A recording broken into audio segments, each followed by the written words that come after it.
Hi, I'm Doris Purchase, and welcome to Beyond the Frame, a podcast created just for you by Propeller Art Gallery, artists empowering artists in Toronto. Together, we'll take a deep dive into the hearts and minds of working visual artists today and their practice. In each episode, you will hear illuminating and intimate explorations of all things art, and you'll hear it in the artist's own voice. We'll talk process, inspiration, challenges, and much more. Everything you've ever wanted to know about art making or about the artists themselves happens right here. So let's sit back and have a listen, shall we? Today we welcome Peter Friedrichsen.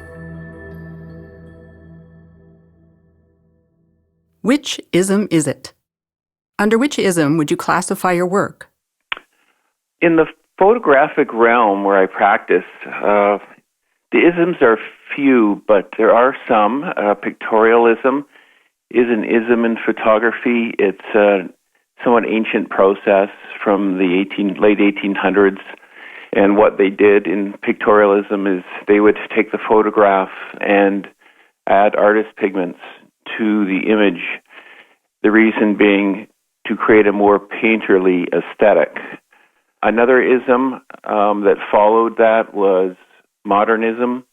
This was very different because silver photography, silver gelatin came into being in the 1920s and 30s, and so modernism was about clean lines, very different from the painterly aesthetic of the pictorialism. So there are these isms. You know, there was always and still is division between these styles. There are photographers today that want to hold true to the traditional lens photography, and they want to capture the essence of what the lens can do using the best equipment that they can afford. And then there are those who wish to manipulate the image. So they're, I think a lot of times they see photography very differently in that respect. In my photographic printmaking, I use lens, or in other cases I don't. I may also manipulate the printing process to extend the work. I will sometimes use a more traditional lens-based photography. So I think my work would not really fit neatly into a single category. Who's your muse? Influencers, educators, mentors? Who has greatly inspired you? In landscape, I've always appreciated Ansel Adams' photographic eye. He was photographing in the early mid-part of the last century, most of his work, photographing mostly Western American scenes, mountains, desert scenes. But beyond that, it was more than just the camera and taking the image. It was also his, of course, this is an area but without digital tools, so darkroom manipulation was an important aspect with changing images and enhancing different elements of the image. And this is what he did very skillfully in the darkroom.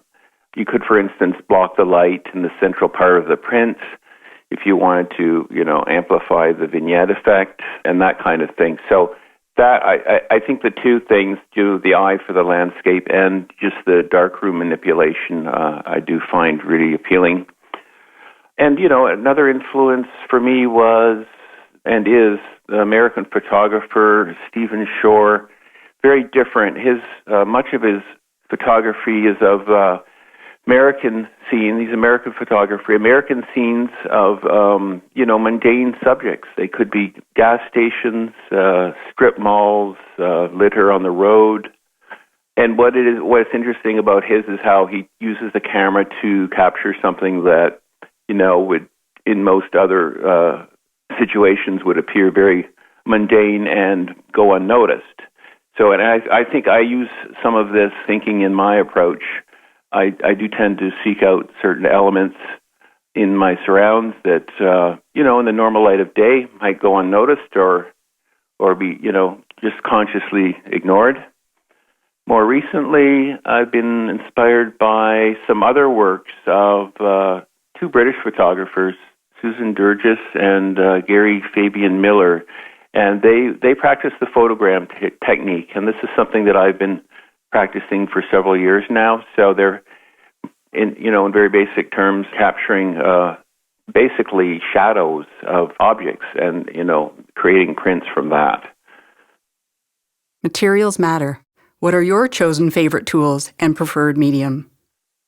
While I remain committed to photography to create my work, I do not always use the photographer's tools of a camera and lens. One can work with light on its own to make images. This is something more recently which I've approached. As I mentioned, photograms are what I'm creating. And when you create the photogram, you do not need a camera and you do not need a lens. Now, during the actual production of the prints, the tools are chosen based on the approach, which is fluid and changes when I decide upon a new series of work. So I think I can safely say that my art practice today is an ongoing state of flux, that when broken down, it's really a series of iterative experiments with both successes and failures. Slump secrets. What methods do you employ to get yourself out of a slump? As my approach is technical in nature, there are always outstanding hurdles of this sort to overcome. So if I do not have any immediate creative ideas, which does happen from time to time, I'll look at my notebook and do follow-ups to unsolved problems that I've jotted down. It gets me back to my work and into doing, even if it's just a start. In the beginning. So tell me a bit about your process. Do you have a bag of tricks, lucky talismans, or habits? Where do you start? And more importantly, when do you stop? Even in my varied attempts to creating new work, there is some order, and this is guided by experience, which I guess is my bag of tricks. Without some order, a lot of time gets wasted. Order it's really essential to my process, even when there is chaos in making the work, when I'm trying new things. When I complete a print, I look at it, and if I can get lost in it even for a moment, I'm happy with it, and I can stop. Then I think about how I can change things for my next piece. And it's not only the subject matter that I change, but often it's the process. For me, getting there is half the fun. Calling all emo. What do you wish people to think or feel when they contemplate your work? In my landscape imagery, I always felt the desire to communicate the atmosphere of the, environment of that day.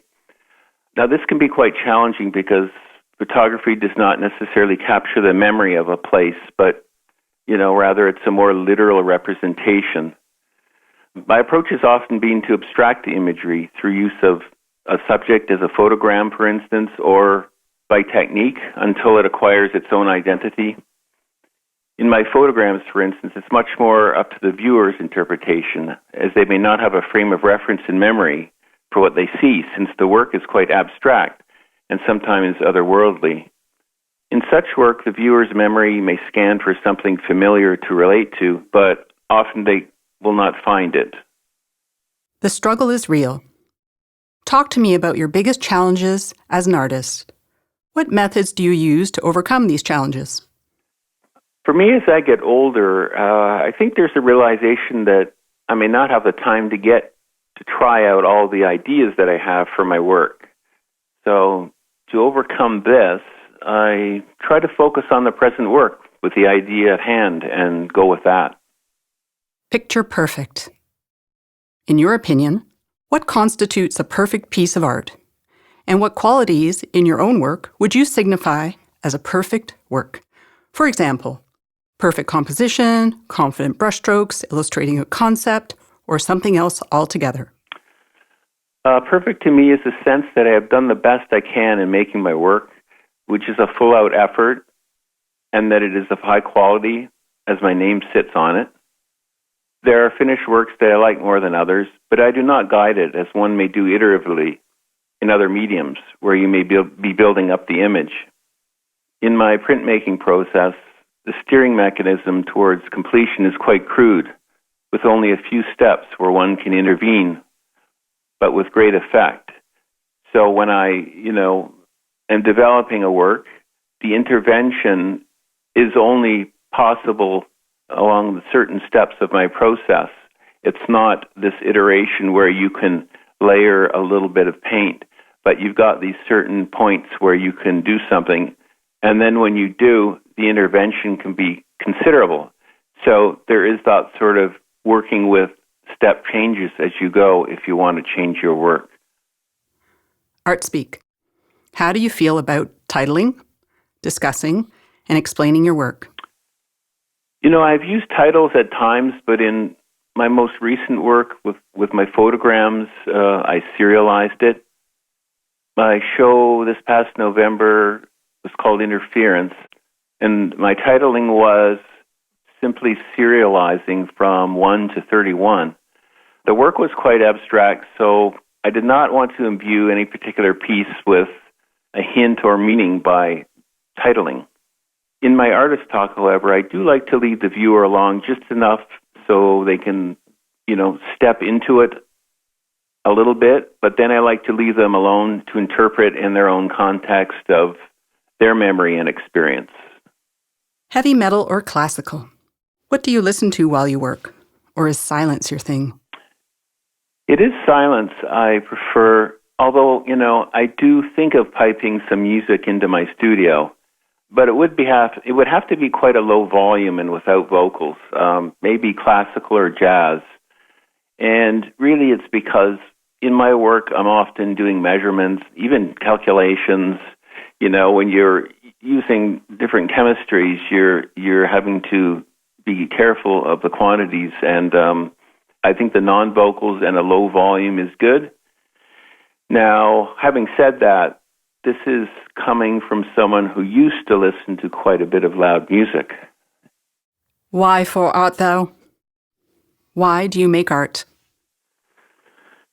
I think I enjoy the creative aspect, not only, in the thought process that goes into what to create next, but also the chemistry of the process and how all of these molecules of, the different photographic chemistries work together, and not just those molecules, but also the physics of the light interacting on the materials and, the outcome being, the various shades, various colors, the deep Prussian blue that I've been utilizing photographically recently.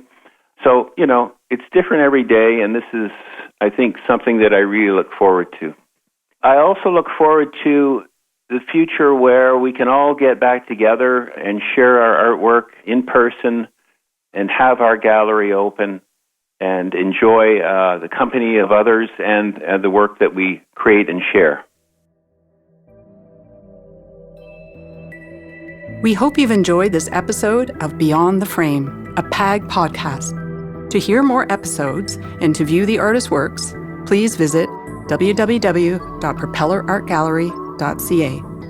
Hosted by Doris Purchase, produced by Tracy Thomson, and recorded at the Orange Lounge Studio in Toronto.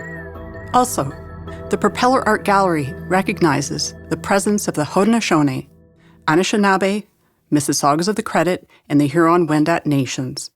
We acknowledge we are hosted on land governed by Treaty 13, the Toronto Purchase, the Two-Row Wampum Treaty, and the Dish with One Spoon Treaty.